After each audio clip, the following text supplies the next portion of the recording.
Good morning, traders. Welcome to today's market review. This is Fred Razek at CMtrading. Today is July 15th, 2019, and today is Monday morning. So looking at the major economic events of the day, nothing scheduled for today, but we'll have some events happening this week. But taking a look at the markets, we've had a nice rotation of the Forex markets. Aussie dollar breaks through the resistance we spoke about last week, and then it's going to its next resistance level. This is really very interesting. South African Rand and the Canadian dollar still strengthened versus the USD. We'll take a look at that in just a moment. But the real player of the market is the Dow Jones, making all-time new highs once again with a full candle. We're above 27,300-ish level, which is tremendous, okay? Now, this weekend, I spent most of my time really scavenging the market and looking for what is the catalyst, and I'll talk about that in just a moment. But looking at the commodities, gold and oil taper off as a result of the Dow Jones making new highs. Looking at the stocks, and what's really drawing the market higher is Microsoft, okay? This takes us back to the 1990s, where Microsoft and some of the other tech companies, even before Google existed, were pushing the markets higher, and we're seeing this once again. And this is brick and mortar technology companies that are drawing us higher, not the high-flying FANG stocks. It's more the Microsofts, the Oracles, some of the traditional technology companies that are pushing us higher. And lastly, looking at the cryptocurrencies, Bitcoin is back on support at 10,000-ish level, and it's expected to bounce, but just realize that it is, making a massive correction, so it may break that second support. So let's take a look at the markets and see what we can expect.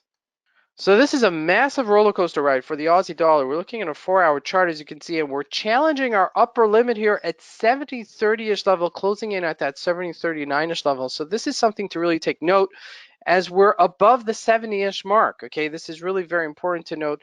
And, if we do get that momentum later today, we could see this perhaps break above, okay? I mean, it is trading within the range, so, just be aware that the higher probability actually is to short this as it gets closer to the 70.39-ish level, okay?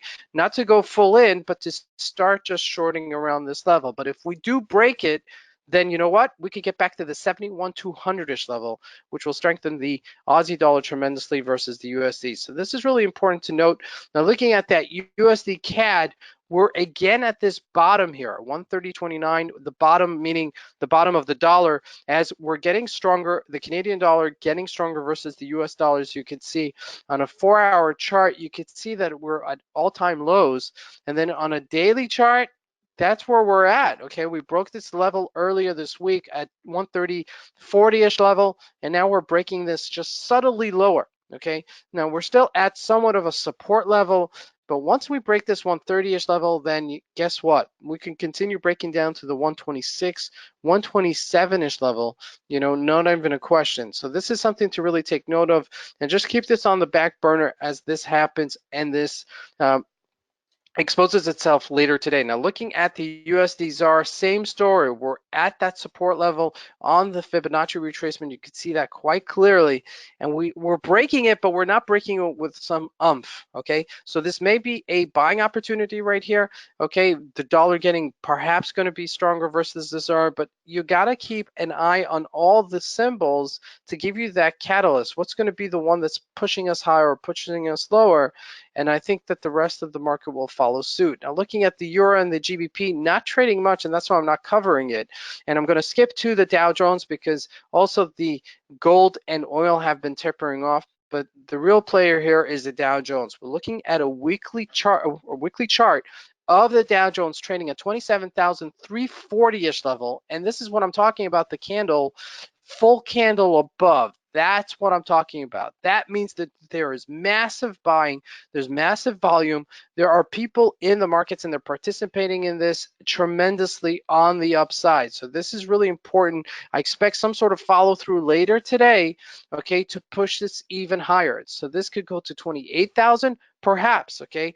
Now, I'm not a prophet. We're not here to prophesize anything, but people that are buying at a 27,300-ish level are not expecting it to go to 27,400-ish level, right? They're looking for that greater purchase. So if the market continues to push this higher, we could see this correction continue. Now, this is a little bit of the Dow Jones going before the stocks, okay? And the stocks kind of playing catch up, because if we look at Facebook, it did break higher to 204, but we're not on all-time highs. Okay, we're close to all-time highs at 211, but we didn't get there yet. Okay, whereas the market's making new highs. So does that mean there's relative weakness here? Not necessarily. Okay, and the real catalyst here is Microsoft. Okay, we're looking at a monthly chart. You can see we're on our dead highs, making just these subtle higher highs as this is going higher. Okay, 138.55. It's about 25 cents. 30 cents higher than where we were last week, okay? But this keeps on pushing higher and higher. And so I'm left with only thinking that we're gonna just continue higher. Now, there are some concerns here, okay? There are geopolitical concerns here. There's some inflationary concerns here in the markets, and that's all, that's all foresighted. Okay, that's all into already calculated into the market. So the question is how much farther we can go. Okay, and I don't have an answer for that, to tell you the truth, because at the end of the day, I've seen the real estate markets in the United States go from where they were 2000, 2010. They crashed in 2009. People thought it will never come back, and then 10 years later, they're not just came back, but they're tenfold what they were previous to 2007, 2008, before the crisis. So, looking at what the markets are doing, if there are going to be these reconciliations between the US and China, the US and Iran, these things are going to work themselves out, and the markets are going to just react just that much more positively to this reaction. So just, take it in tandem, wait for the pullbacks to actually get into them, because, these things are really going very quickly. This is Fred Razak, and I wish you guys a great trading day. Thank you.